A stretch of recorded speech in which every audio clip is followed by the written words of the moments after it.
to join us. So, we're going to be talking today about the psychoanalytic defense mechanism of regression. So, I'm going to define it. We're going to discuss how it impacts um, our functioning when it's good.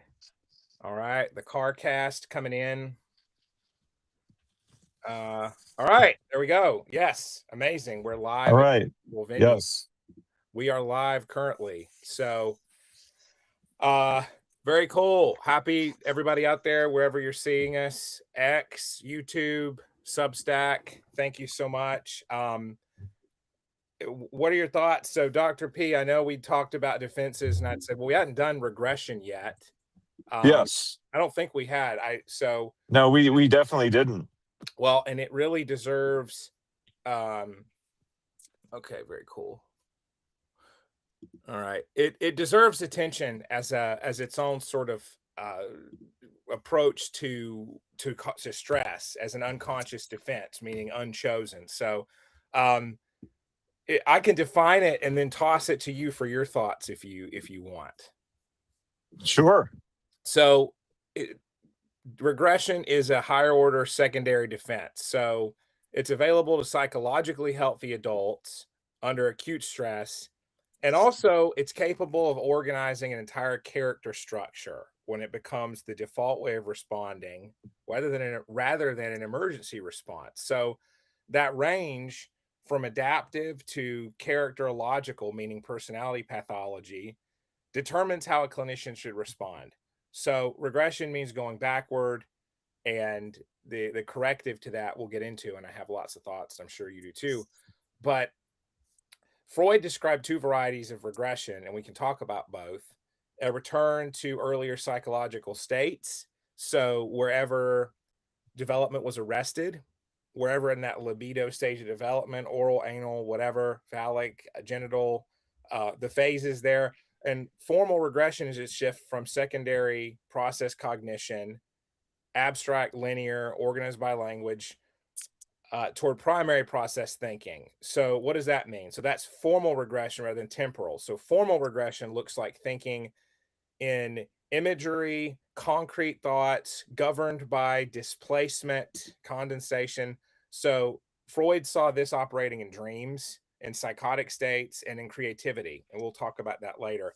But basically, that level of regression is almost thinking in images and without abstraction. So, very helpful for allegory and creativity, not helpful for planning your day. And I know you and I both work with people with psychosis, so we understand that taking everything as some one-to-one correlation and flights of fancy, great for a novel, not great for everyday living. So, that's a good intro point. I'd love your thoughts on working with regression, and we'll get into some of the dynamics of how it's adaptive evolutionarily too, but I don't want to feed everybody Sure. the fire hose yet. Yeah, exactly. Okay, where to start? I haven't read all science literature everywhere. I've read Neither have I. quite a bit, but not 100%. I've relied a lot throughout my career, since it's been over 25 years. I've relied a lot on direct patient experience to learn from them. So it's been 25 plus years since I was formally trained in psychoanalysis at the Denver Institute. And being kind of an old timer, I love thinking about ego defenses. I've always thought of them as the only psychoanalytic measure of one's, what we used to call, character virtue or maturity, that you hear me harp Yes. on. Today we have to use euphemisms for just about everything where growth Yes, is that's needed. true. And the euphemism probably for character virtue today is authenticity or emotional intelligence. Emotional intelligence is the substitute phrase, and I think it's less accurate and less useful. So it makes sense with the ego defenses that they are worthwhile. They're very useful. They're they're one of those things which, like evolutionary psychology's research, people get amazed at. They're like, wow, I can't believe that's how my inner workings are. Yeah, You know what I mean? I do. And and so it's it almost seems like magic to people when you talk of these subjects, because they're automatic. Hmm. They're Right. automatic. They're almost like instinctual. And Freud would simply say they reside in the unconscious. Right. So lots to say. I would suggest a lot of our therapies today, like, and this is just coming to me on the spot here and not part of my research, but prior to our talk, IFS therapy and ego states therapy, and I'll define it for those not in the know, are really therapies of integrating regression and even helping people with what was called infantile personality, okay, to come up to speed, right? Play the movie up to where you are now, adulthood. So IFS, internal family systems, is named because the thought is when you undergo severe trauma of some kind, your internal system of parts, that family of parts, um, guides you in ways that your executive function adult frontal lobe part doesn't want and isn't helpful. So you've got the firefighter parts that chop the door down, drench the house in water, tear everything up in order to get your mind off of trauma and keep you from thinking about it. And that's things like self-destructive behavior, self-harm, addiction are under that level of regression or part manifestation. And like the exile part, the small child part that's exiled away and hidden that holds the trauma, all of this talk from Richard Schwartz, the founder of IFS, and from a lot of the ego state. An ego state is the same as a part, basically. It's all interchangeable, really, except IFS is proprietary with the languaging. But anyway, it's interesting that that's a kind of regression focused therapy model that says, okay, what do we do with these urges to act immaturely? Let's integrate it and not give it the driving wheel. Let's let it look through your eyes maybe and see that you're safe now and not, reach for the alcohol or, reach for the phone to send a salty text that's a cry for help and kind of childish. I like what you're saying. I think for one of the things I like doing after so many years is the simpler the better. Like when talking to patients. So if I put in this specific case regression into normal person language, I would say it's going backwards in your development. Yes. It's not just like becoming more immature in the stressful moment or taking it on as a full character structure, Right. becoming a child. It's not that simplistic. But the way I would put it into, let me get my angle better here. The way I'd put it into normal person language would be to say the things that were tried and true for you in the past that worked for you to navigate a stressful episode, you are experienced at those things, even if they were less wise or mature as you really are today or are trying to be, but they're tried and true. So, of course, you would automatically revert to those things you know well and have done well at that Yes. maturity level. That's regression. Love that. Well, so got to shout out to Nancy McWilliams, who I met in Denver some years ago, um, and her psychoanalytic diagnostic manual, um, psychoanalytic diagnosis. Oh, yes.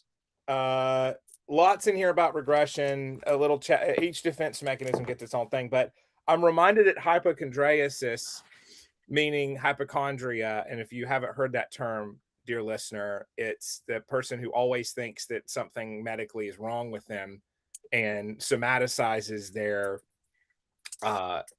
experience. And the difference between that and somatization as a defense is that somatization actually manifests in symptoms. But hypochondriasis is speculative, and you don't really have anything wrong with you or physical symptoms. You're just thinking that you may, or that they may develop. So that's a form of regression that's unhealthy. A form that's unhealthy is uh, the being in the sick role. So I think that's helpful. The infantile personality type, taking that role, um, taking a step back into dependency, which it's you'll as therapists, we see it when clients are doing really well and able to set boundaries, even with us, and say, hey, can we meet at a different time? This isn't working for me anymore. And then maybe they take a step back after how overwhelming that change is and start being codependent again. So it's helpful to think in that way. And I love that you brought up things that work for you. I mean, in our culture now, Gen Z and Gen Alpha have been infantilized to a huge extent. And they're kind of, in some of them, represent a regressive generation of parents who fear for those kids' future. And so what they did is they kind of created the, gilded cage, the bubble wrapped lifestyle that manifests Right. in lower driving rates, lower driver's license proportion for kids, when that used to be a thing that was a rite of passage. Sitting at home, vegging out. Or was it, what is it, 75% of males age 15 to 25 today have not yet kissed? Have you heard of this statistic? It's bizarre. Yeah, I need to look I that got I got up. to double check that one. I got to double Yeah, check that one, but it's like South Korea. It's the infantilization yeah, of the youth by it is. overprotectiveness. Yeah, yeah, Um, well, let me say I love doing these talks with you, and there are so many ego defenses. There could be a separate talk on each one, well, but I want to put it all in context as best I can. love it. If we used a metaphor of a tree has a trunk, it has branches, it has even smaller branches, then it has leaves. Yeah, So, us doing a talk on each ego defense is like us looking at one leaf and describing it to the yes. public. I've done a literature search on what I believe the trunk of the tree to be, and Mhm. it does start with Freud, and it goes to Carl Jung next, and it's the unconscious. What is the unconscious? Ego defenses ramp their way up from the least conscious or self-aware or Yeah, discerning up to very conscious and purposeful when you get to the mature ego defenses like generosity, altruism, humor, tolerance. And this is where I got to branch to Aristotle and talk about his concept of virtue and his razor that he used, the golden mean. yes, Okay, because literally you can join all of these bodies of work together. They can be synthesized together. I've yes. been doing it 25 years and teaching it. You've been doing it for at least a decade. And you and I have maybe slightly different view of how could evolutionary psychology be used? Mhm. Because right now it's just fascinating literature. It's not operationalized for the public into the form of a therapy. It Yeah, doesn't exist as a not. therapy, right? Right. And I believe me, I will circle back to my first point. No, that's great. Please, whatever All you of want to. I'm just riffing here, but all these bodies of literature, great literature, philosophy, Mhm. modern research findings can be synthesized if you view psychology as a tree, Yes. both historically, the development of it into branches, other theoretical models, but you got to start with a trunk. And what is the trunk going to be? And for me, because of my psychoanalytic training, I always will go back to Freud, even Yeah. though I encounter so many people who say flippantly, wasn't Freud proven wrong? Well, Yeah. no, he was not proven wrong. There are a lot of naysayers. So here's where we can double back to what you and I, both independently and together, have been working on. thinking about the topic of could evolutionary psychology be made into a useful healing tool, a therapy? Yes, Mhm. it can, Mm. because both you and I have found through our experience, we've kind of been doing it anyway True. through our knowledge base. We just haven't each of us rendered it into words that can be described for others to use. Sure. So Agree. here's where we double back to the beginning. Okay. Freud said there is an unconscious. Before Freud, there was no such thing. Humans weren't aware they have an unconscious True. before Freud. He discovered, not invented, he discovered this. Mhm. Jung took it even further and said there are archetypes. Very strange word to use. Yeah, I I don't agree. like that word. I think it's kind of esoteric. I use the word instincts. Now, I've never been well received by my colleagues for the last 25 years in using the word instincts, especially masculine and feminine instincts. And this Mhm. will explain why there has never been an evolutionary psychology, an evolutionary therapy. It's because it's a bit taboo in this day and age to Yeah. say that men and women are exactly equal in their conscious frontal lobe executive functions, their Sure. intelligence, their career options, their career performance, their maturity, their wisdom. They're equal, males and females. Yeah. But they're indeed, we will all have to admit someday, somehow, that there are differences between biologic males and females psychologically, Mhm. only in at the primitive instinct level, the unconscious level. And Carl Jung said, he even used the terms masculine archetypes and feminine archetypes. Yes. He actually laid it out right there 100 years ago. Right. So the connection I make to us understanding the trunk of the tree of psychology finally is to close the loop back to Carl Jung from evolutionary psychology's idea of survive and reproduce. Darwin's idea of survive and reproduce. The survival variable is survival instincts, which both males and females have. Like a loud noise makes us all jump. A mountain lion appearing from behind the bushes makes us run, whether we're male or female. True enough. However, the reproduce part of Darwin, we can't ignore that humans reproduce. And the way they get to the reproductive point is by attracting each other, dating. True. And in that process, masculine archetypes or instincts are expressed by the biologic male in a heterosexual relationship, and feminine archetypes, or I would call feminine instincts, are expressed by the female in dating. And if successful, according to Konrad Lorenz, the discoverer of imprinting, who, Mhm. guess what, he went on to the whole rest of his life studying human courtship.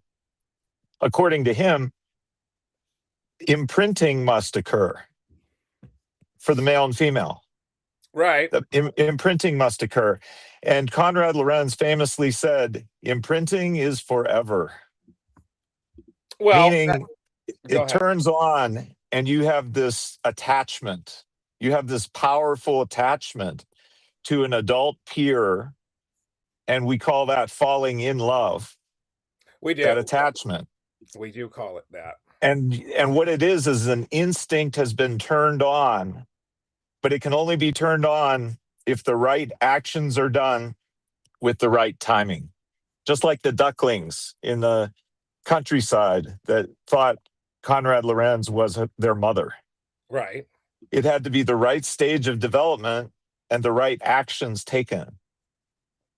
Okay. I agree So with you. what I'm saying by all this, the reason no evolutionary psychotherapy has existed yet is because there's a cultural taboo against talking about males do this and females do that. There's a taboo. back to the days of John Gray and his Men Are From Mars, Women Are From Venus. Mhm. That's I what he remember was that book. talking about too. But today, that book is kind of laughed at.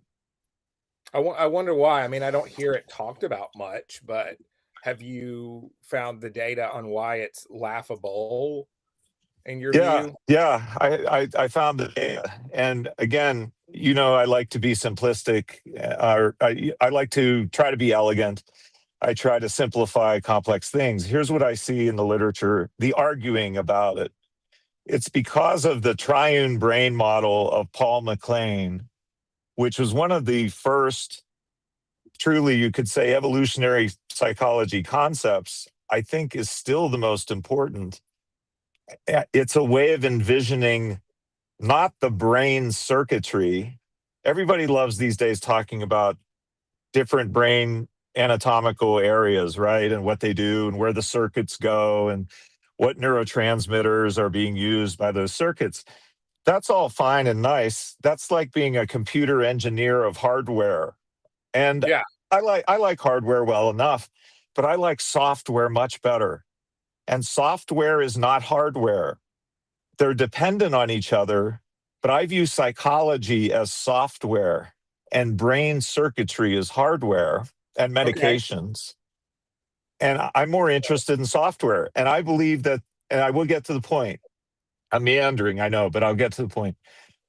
I Fine. believe that the triune brain is, in fact, an accurate model depicting how software in our brains interacts, not hardware, software. Sure. And where the literature gets kind of inflammatory, people fighting with each other, more on the side of saying the triune brain is bunk.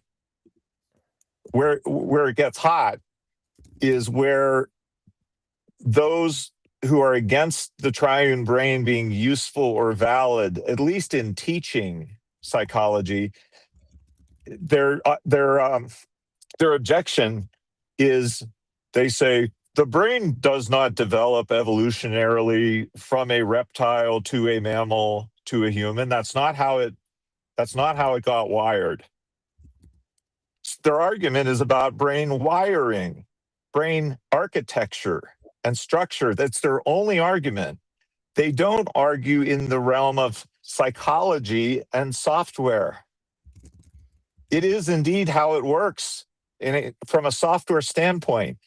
The reptilian brain is our instincts. We do indeed have instincts, correct? We have an unconscious. The reptilian brain is the unconscious. The mammalian brain is our emotionality, our emotional function, our friendship bonds, and the thing we call love. The Right. mammalian brain is the software of emotion, including self esteem. Self esteem is an emotional palette.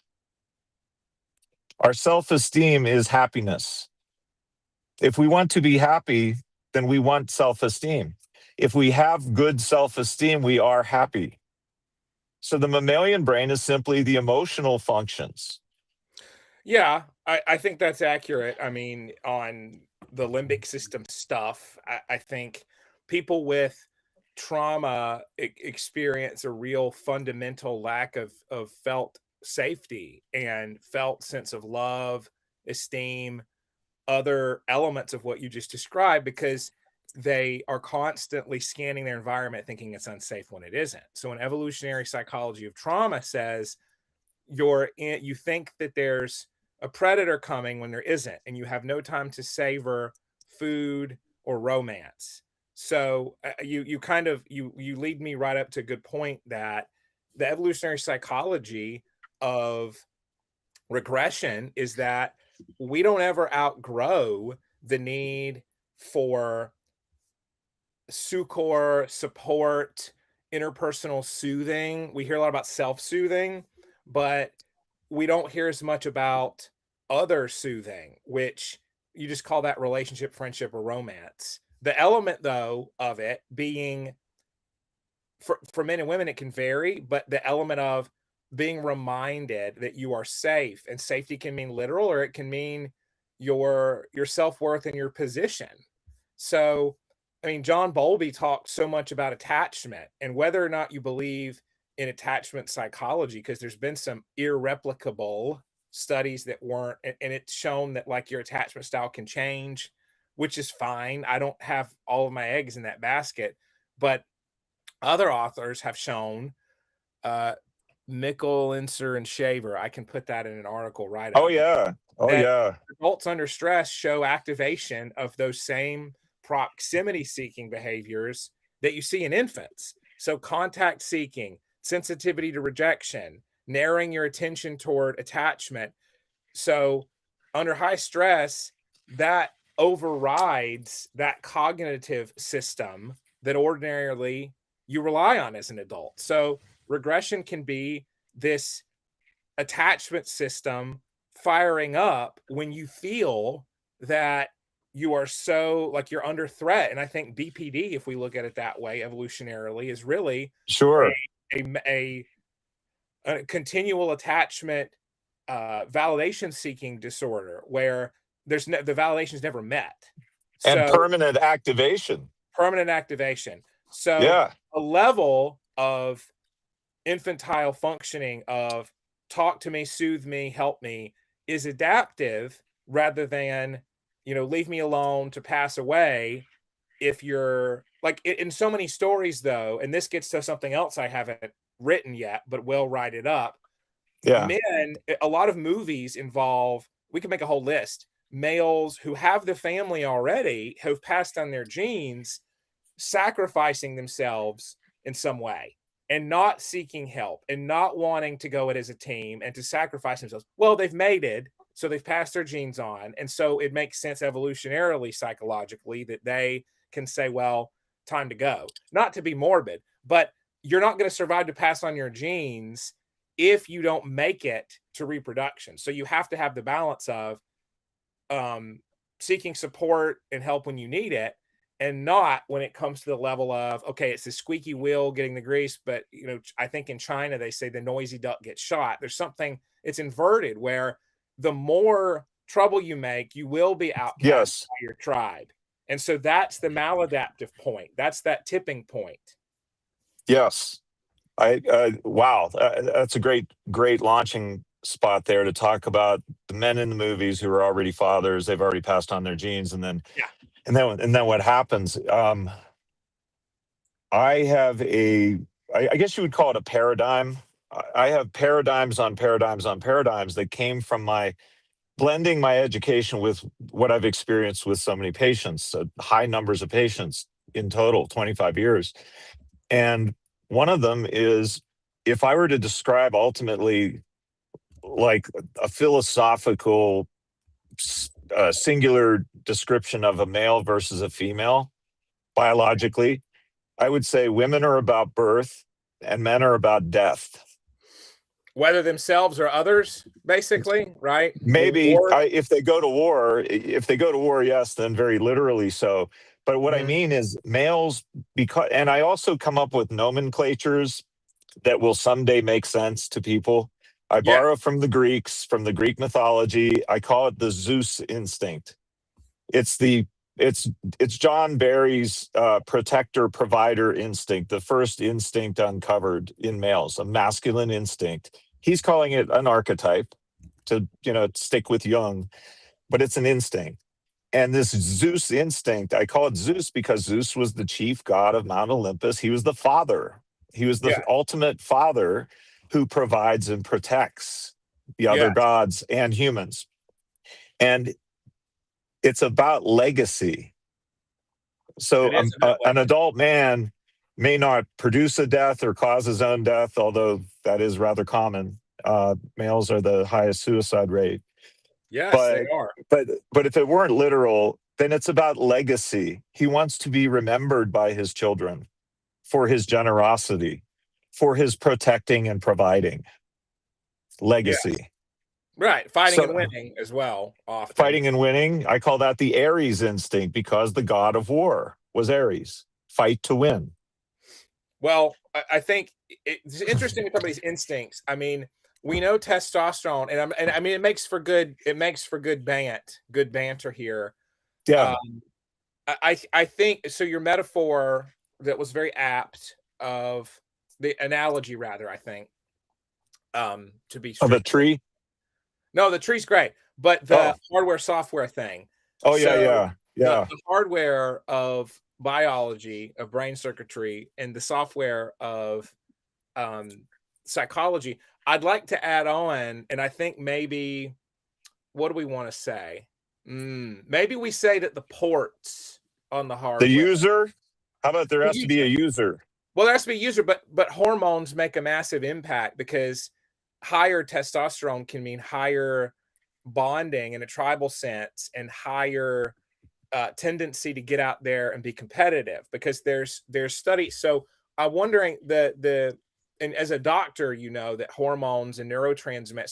So hormones would be part of hardware too, correct? That would be because you don't choose hormonal stuff. You don't think and make your hormones activate. You could, like if you enter fight or flight, that's going to Yeah. be cortisol as a stress hormone. But I wonder where True. we put in the evolutionary frame testosterone, estrogen, progesterone, and other androgens besides testosterone, like Well, all of the owns, the O N E. uh, yeah. I mean, I, my eyes don't glaze over automatically when people start talking hardware terms like testosterone, serotonin, dopamine, et cetera, or You know cingulate it, gyrus, or frontal lobe, or occipital lobe, or blah blah blah blah blah blah. cingulate But they gyrus, don't yes. they don't glaze over. I do listen, but I listen less intently Uh-huh. because I already know the person is getting into hardware, I'm and getting into hardware, yes. I'm gonna get and in. I get into hardware a lot. hardware is not software.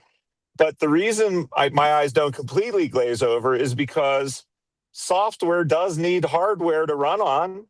They do Yes, have a relationship to each other, but they are not identical. They are not I the know. same thing. You're right. And so many bloggers out there or non-scientists want the hardware to somehow be software Okay. because you can see it. You can see hardware. There's the cingulate gyrus of the brain. Oh, there's the circuitry. People love seeing. What another thing I've developed over 25 years is a visual diagrammatic model of psychology, a Yes. synthetic model, unified Yes. model. I know what And you're people saying. love seeing stuff. They So when do. I look at ego defenses, I draw a boundary. I draw a circle I love because it. ego defenses are always a boundary function.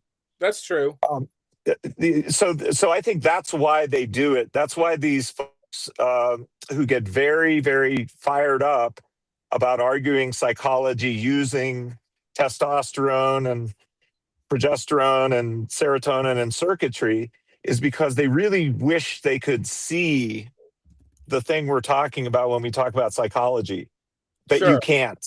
Psychology is invisible. The brain is visible. Right. But they have a relationship. So it's not totally off base to talk about hardware and testosterone and circuitry, so long as we recognize the difference between that and software. We could True. say the testosterone potentiates certain things. It Like does. there is a great study that says testosterone does not equal aggression. It does not correlate with violence. You know what it correlates with? Status seeking. Heroism. But More status seeking by any more other name. likely to be more likely to want to be seen doing good. Status seeking. Okay, so it's status seeking, I but mean, I it's don't know. I'm also playing devil's it's advocate. also heroic. Well, go Yes, ahead, play it. I'm playing Hades advocate in your Oh, nomenclature. Um, okay. no, I think look, but that gets. I know. I don't know if you've had clients who are appalled by the idea that nothing is truly altruistic, and I would say, okay, go listen to The Hmm. Cure, be goth for a week, and report back to me later. Therapist orders. Just kidding. Go read Yeah. Batman. Kidding again. Yeah. Maybe not. I mean, I don't think everything is. I think there is true altruism, I but dude, there is definitely selflessness. I agree. There is No, I agree. absolutely selfless behavior. that There people is. do. So I'm not Iago from Othello. I don't constantly think that everything is evil and something. Maybe I'm Iago from Aladdin, you know, Gilbert. I'm just but I do think we have to look at, but why is that? But here's the thing. If testosterone increases, because I pulled up a paper that said that was, and it was an academic paper. It wasn't from Mad Magazine. Testosterone causes both pro-social and antisocial status-seeking behaviors in human males. Blah, blah, blah, blah. Very well cited paper here. Lots of names. Trinity College Institute of Neuroscience. Wow. Okay. So my view, what's wrong with status-seeking that is pro-social, meaning the opposite of antisocial? What's wrong with it? I don't see anything wrong. And if anyone can make an argument to me why it's wrong, I'm happy to listen, but probably won't agree. So I think we need to kind of demystify. So evolutionary psychology, what I like about it is it can be sort of a feature, not a bug, is that it's a little bit on the nose and unafraid to say things may just have a reason that isn't some glamorous, you know, Disney movie thing. Like, and most of us, okay. So you're saying the evolutionary history events in the environment occurred that caused the development of a behavior that then was passed on. I mean, the classic evolutionary logic. I'm saying that for most people. Okay, then can I like summarize a thing here? Yeah, fight me about it. I love it. It's good for views. Okay, so then what I think evolutionary psychology is, and numerous researchers might disagree, I think I won't say 100%. I think it most pertains to the functioning of instincts. Okay, I dig it. Not to conscious behavior. That's morality, and that's right. the realm. That's the realm of narcissism versus virtue. But I think most things are unconscious. So I think your point there doesn't take away. I think most of what people do is governed by instincts and the unconscious and hormones. Well, an argument could be made that even our conscious behavior originated due to an environmental effect that occurred. I agree. Right. I understand. But once we are self-aware and conscious of our environment and our behavior in it, I believe we have free will to make decisions.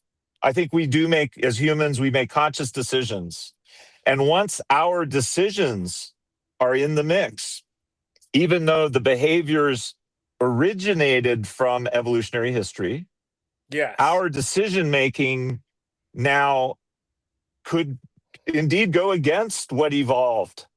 If we want, we could choose the wrong thing. We could choose the right thing. Do you mean morally wrong, or do you mean leads to extinction? Because I mean morally wrong for the individual. But morally wrong for the individual often gets them survival and multiple children. Genghis Khan is the progenitor of millions of people now because he did the morally wrong thing, but he evolutionarily won the jackpot.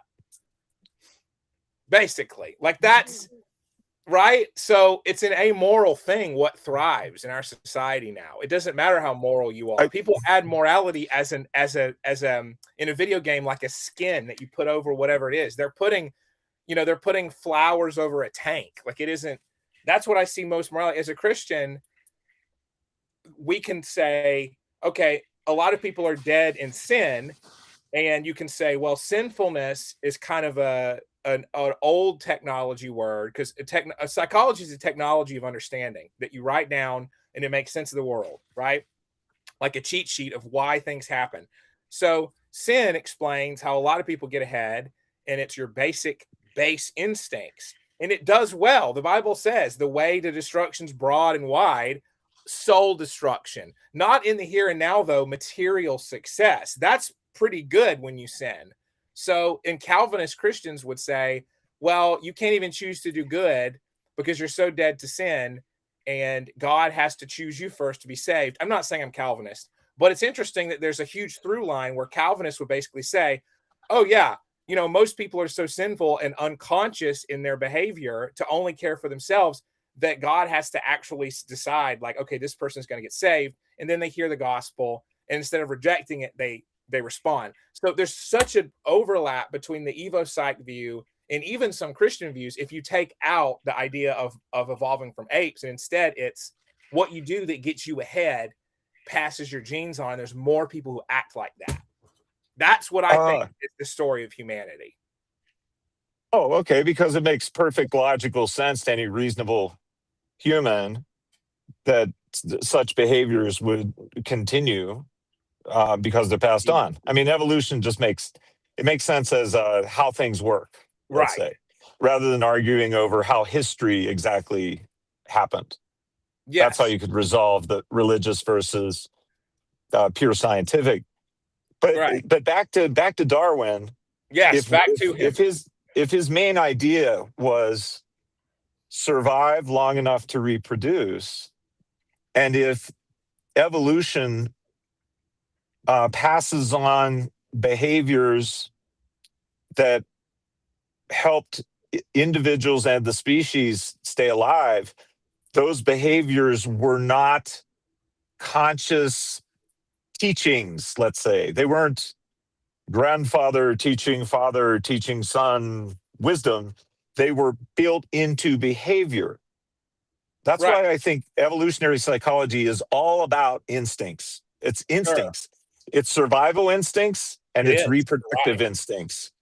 And reproductive instincts break into masculine and feminine instincts. Right. Hormones. Absolutely. Yes. But but there's a cultural block against admitting that the reproductive instincts exist, and a discomfort with talking about instincts in general because they're behaviors that automatically happen.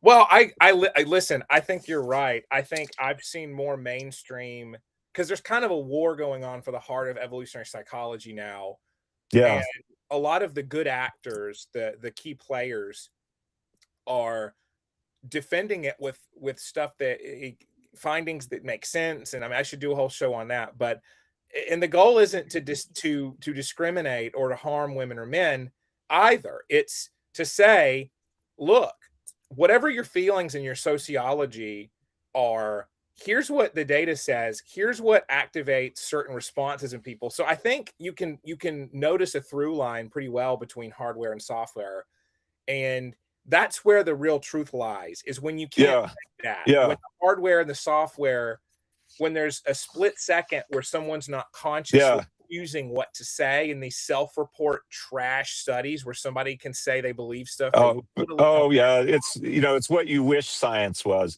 It You know, is. you said testosterone, and you wanted me to respond to that. So I got a way of responding after a literature search I did about 7, 8 years ago.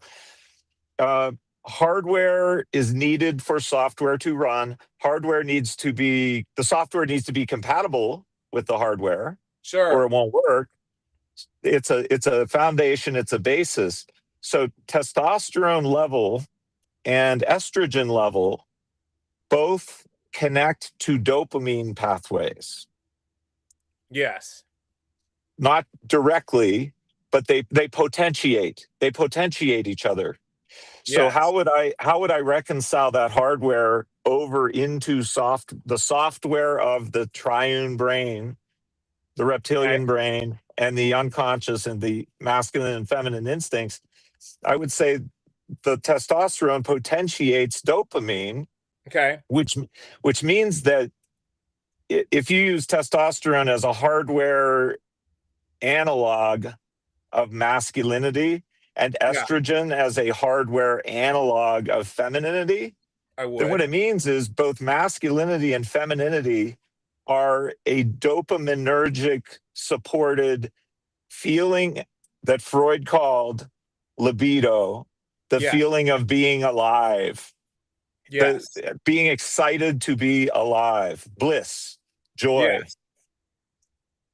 That's what they are. And Masculinity is excitement to be alive, and but you femininity is excitement to be alive. Yes, dopamine supported, but not directly, not the same thing. So you would call supported. it vitality. You've used that term Vitality, vita. viability. Darwin might call it viability. I'd call it Yeah, charisma, sure. vitality, excitement. Yes. I mean, I would add this. I would say this is there's more willing. How would you wrap things up for Well, today? I will first, yes, good. I'll do that. So for one, I'll say there's more interest in talking about the instincts for reproduction because we're in a fertility crisis, and many women Right. are saying, "Look, here's what's attractive about men, and we want it done in a positive way." And it's always going to be, and a lot of the times, studies will show confidence, initiation. There's no way out of that. So the jury's in. It's not out. There is no 1970s level. A man is just a man. No definition on what's attractive to women. Confidence, wit, so many things now are out there in the literature. So that's one thing is go look at what people rate as attractive in men and not just stuff that says, oh, you make your own masculinity. Incorrect. There's Yeah. instincts. There's Right. masculinity as a construct is so similar across different nations that never had contact with each other that you have to look at that and say that's what it is. Number one, as you and I Yeah. talked John Barry. Yeah, John Barry, That's in Kingerly, his book. Reeves, yeah, the Palgrave book. Yeah. And I would Yeah. wrap That up. masculinity is the same in every culture of the world, even Right. separated throughout and probably throughout human history. Yeah, and I would say well. fighting and winning can go along with protecting and providing because if you fight and win in the stock market, then you've also provided for your family. So many times they Well, yeah. overlap too. Well, that's how instincts collaborate. Yeah. And that's why I also like Greek mythology, because when they tell a story of a collaboration between two male deities, that's what goes on in us. Yes. Yeah. Okay. It's the story is what's happening in us. It is. So good idea for a future cast. So I would say this too. So on the topic of regression, another element of that, you can positively regress. It's called regression in service of the ego, meaning your conscious sense. That's when artists draw from the unconscious to create works. It's when creatives mull ideas around. You went back to Greek myths and have plumbed your earlier education and your imagination to create your models in a way that being a dry, boring, stodgy person would not allow you. So someone who's like, this is what hormones do. You got the amygdala. Yeah, right. So, but you got creative. So, and I've had clients ask me, Jeremy, how do you be a deep thinking person and not get so in your head that you're depressed? And the answer is get playful, that fun, humor, Get regressed. comedy. What? Get regressed. Get regressed. Regress yourself. I'm enjoying my regression that you pointed out. And thank you, Jeremy. I'm going to need to leave now, but it's been great. Thank you. Yeah, we'll post this. Thank you so much. Have a great day. You too. Bye-bye. Bye-bye. All right, he's tuning off. Everybody, we're going to stop the recording, but if you have any questions about our show here, please send to me. This was great, and I love recording this way. So please share this recording if you found it useful and helpful in any capacity. So I really appreciate the support here on whatever platform you're joining me on. So send us more questions about evolutionary psychology, which is my current enjoyed, preferred model to talk about, along with Christian psychology. And as you heard, they can go together pretty well. So it's surprising, but true.